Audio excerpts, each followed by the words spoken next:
Hello students, today we will study the development of ventricles.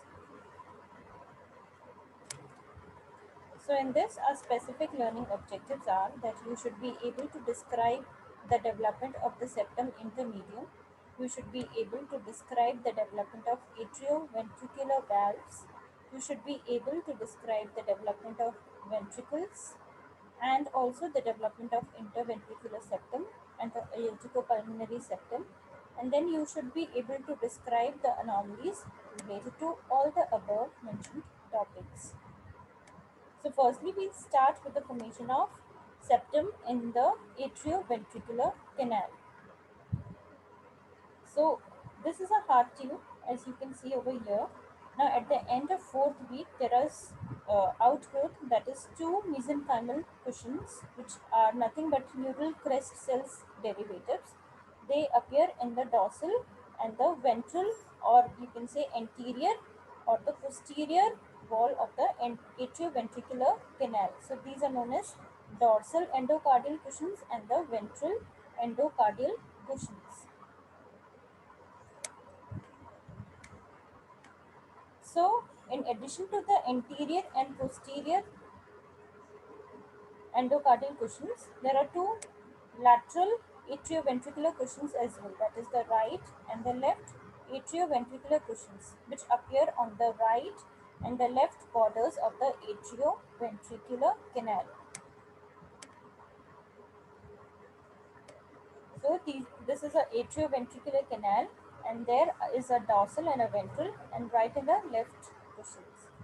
Now, how the septum intermedium is formed, the anterior and the posterior cushions, they will project further into the lumen towards each other and they will fuse and they will form septum intermedium, resulting in the complete division of the atrioventricular canal into a right and a left atrioventricular canal. So, septum intermedium will divide the atrioventricular canals. Now, what is the importance of endocardial cushion? They contributes to the membranous or the fibrous portion of the interventricular and interatrial septa, and it also helps in the separation of aorta from the pulmonary artery. Now the formation of atrioventricular valves.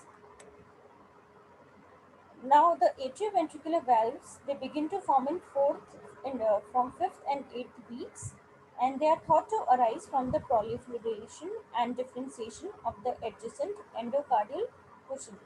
So they also contribute to the formation of AV valves. Now, whenever there is a blood flow into the atrioventricular canal, the blood stream, it hollows out and thins out the ventricular surface, and it will form trabeculae. That is, it will cause falling of these walls. So, the remodeling of this ventricular myocardium, it will form chordae tendineae and small hillocks of the myocardium, which is known as papillary muscles. So valves, they will form and remain attached to this ventricular valve by a muscular cords. So finally the muscular tissue, it will degenerate and they are replaced by dense connective tissue. So the valves then consist of connective tissue which is covered by endocardium. So now over here you can see this is a dense mesenchymal tissue and this is being eroded by the blood stream. So this will cause remodeling of the ventricular wall into the papillary muscles and the chordae tendineae, and the valves will be attached to it, and later on the muscles will be degenerated and it will form the valves.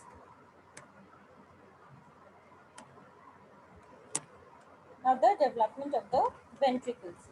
So there were 5 dilations which were apparent along the length of the heart tube. So from distal to proximal, it was truncus arteriosus, bulbus cordis, primitive ventricle, primitive atrium, and the sinus venosus, which was the venous end or the blood receiving end. So This is the bulbous cordis, which is uh, further divided into three parts. That is a proximal dilated part. The middle one third is called the conus cordis, and distal one third is called truncus arteriosus. So, the right ventricle, the proximal one third of the bulbous cordis, merges with the cavity of this primitive ventricle, and it will form a bulboventricular chamber. So, this bulboventricular chamber will take part in the formation of trabeculated part of the right ventricle. Then is the conus cordis, which was the middle part, which forms the outflow tract. So the middle part is the conus cordis, and the two septa are formed. Over here you can see the two septa are formed in relation to the walls of the part. They are the proximal and the distal bulbar septa. These are the proximal and the distal bulbar septa. These are nothing but the migrated neuronal crest cells, and the proximal bulbar septum contributes to the formation of interventricular septum, and the distal bulbar, left bulbar, this one is the right and this one is the left. The distal left bulbar septum separates the conus into aortic vestibule and the conus arteriosus. So over here you can see this one is the blue stream, which is the blue arrow is representing the deoxygenated blood, and this path will form the pulmonary artery, and the red one is showing the aorta, the developing aorta. So aortocopulmonary septum will be formed later on by these uh, two bulbar ridges, the distal and the proximal bulbar ridges. Now the partitioning of the primordial ventricle. So there are three components of the interventricular septum: the distal bulbar part, the membranous part, and the proximal muscular part. Okay, so how the muscular part is formed? The It develops from the floor of the ventricles. So initially the interventricular septum, over here you can see this one is the muscular part. So initially the interventricular septum, it attains most of its height from the dilation of the ventricles on each side. If you remember the concept, when both the sides will develop, the center portion, it will uh, it will form the septum automatically. So it attains most of its height from the dilation of the ventricles on each side of the muscular interventricular septum. So later on there is an active proliferation of the myoblast. In this muscular, now the bulbar part, the conical part of the common ventricular chamber, it has got the two ridges. Over here you can see there are two ridges, the right and the left bulbar ridges. So they develop from the distal part of the bulbous cordis. यहाँ पे आपको अगर याद हो तो there was a distal part of the bulbar cordis, distal endocardial cushion भी थे वहाँ पे. So they will give rise to the right and the left bulbar ridges. Now they will grow and approach each other to fuse together to form the bulbar part of the interventricular septum. This is the interventricular septum being formed. You can see this one is the bulbar part, and the gap between the upper margin of the muscular septum, this one is the muscular septum, and the lower margin of the bulbar septum is called the interventricular foramen. So this one is the interventricular foramen. So bulbar part is contributed by the two ridges, the right and the left bulbar ridges. Then comes the membranous part. So this blue part you can see, this one is the membranous part, which is derived from an extension of the tissue from the right side of the endocardial cushion. Now this one is the atrioventricular orifice. The endocardial cushion, they have approached each other, and so on from the right, this one is the right side. So from the right side of the endocardial cushion, uh, there is an extension which will form the membranous septa.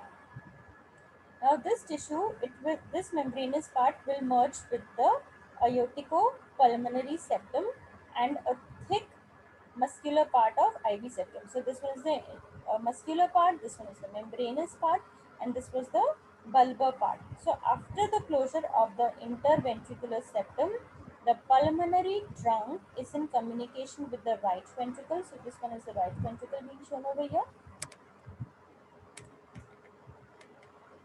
Sorry. This was the right ventricle, and the aorta, it will communicate with the left ventricle.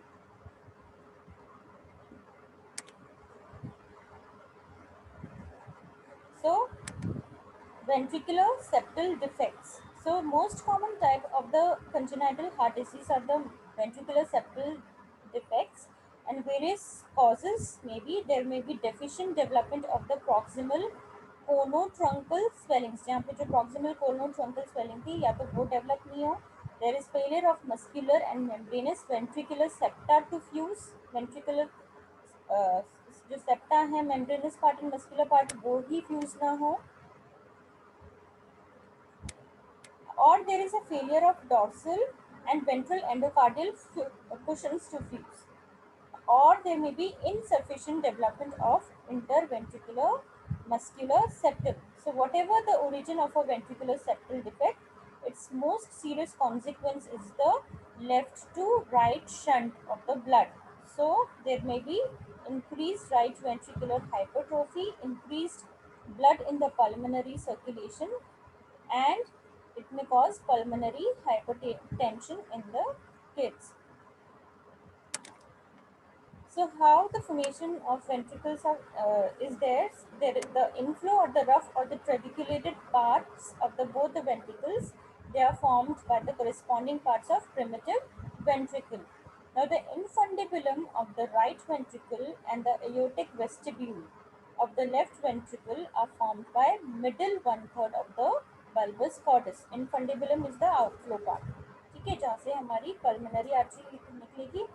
The outflow part of the right ventricle is known as infundibulum, and the aortic vestibule is the outflow part of the left ventricle. So both are formed by the middle third of the bulbous cordis, and the conus forms the outflow tracts. The smooth parts of both the conus part will form both the right outflow tracts of the right and the left ventricles. So, to summarize the development of septum, the atrial septum was formed by septum primum and secundum, and the ventricular septum, it has got three parts: the bulbar part, the membranous part, and the muscular part. The membranous part was formed by the endocardial cushions. Bulbar part by the is contributed by the proximal bulbar ridges, which is the right and the left bulbar ridge. On the outflow part, the middle part of the bulbous cordis, and the muscular part is contributed by the dilation of the adjacent sides of the two ventricles. So next will be the development of the aorticopulmonary septum. So this is in the second part. We'll continue with it.